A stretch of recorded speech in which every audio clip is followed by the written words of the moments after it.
செவ்வாய் கிரகத்தில் உள்ள பள்ளங்களுக்கும் பள்ளத்தாக்குகளுக்கும் கேரள மாநிலத்தில் உள்ள முக்கிய நகரங்களின் பெயர்களை சூட்டுவதற்கு சர்வதேச வானியல் ஒன்றியம் அதிகாரப்பூர்வ ஒப்புதல் அளித்துள்ளது. இது உங்கள் அறிவலை. நான் உங்கள் ஜோஷிதா. பாரதி வித்யாலயா மெட்ரிக் மேல்நிலை பள்ளிரெட்டிப்பட்டி, நாமக்கல். தஞ்சாவூர் டு செவ்வாய் கிரகம். செவ்வாய் கிரகத்தில் உள்ள சாந்தேட்டரா என்ற பகுதியில் கிட்டத்தட்ட 350 கோடி ஆண்டுகள் பழமையான 70 கிலோமீட்டர் அகலமுள்ள பிரம்மாண்டமான விண்கல் பள்ளம் ஒன்று உள்ளது. இதற்கு நம் தஞ்சாவூரில் 1898 பிறந்த MS கிருஷ்ணனின் பெயர் சூட்டப்பட்டுள்ளது.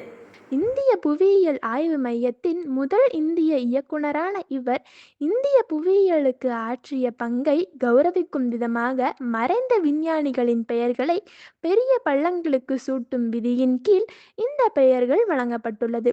ஊர் பெயர்களும் காரணங்களும். இந்த பெயர்கள் அழகிற்காக வைக்கப்படவில்லை. ஒவ்வொன்றுக்கும் ஒரு சுவாரஸ்யமான கதை இருக்கிறது. 1960களில் இந்தியாவின் விண்வெளி கனவு துளிர்த்த இடம் தும்பா. விண்வெளி ஆய்வாளர்களை உருவாக்கும் இந்திய விண்வெளி அறிவியல் மற்றும் தொழில்நுட்ப நிறுவனம் அமைந்துள்ள இடம் வலியமாலா. செவ்வாய் கிரகத்தின் பாறை அமைப்பு ஒத்துள்ள இடம் வர்க்காலா கடற்கரை. கேரளத்தின் வரலாற்று சிறப்புமிக்க கோட்டை அமைந்துள்ள இடம் பேக்கல். கேரளத்தின் முதன்மையான நதி பெரியார். MS கிருஷ்ணன் பள்ளம் மற்றும் அதை சுற்றியுள்ள பகுதியில் பண்டைய காலத்தில் பனிக்கட்டிகள் இருந்ததாகவும் நீர் ஓடியதாகவும் ஆராய்ச்சியாளர்கள் கண்டுபிடித்துள்ளனர்.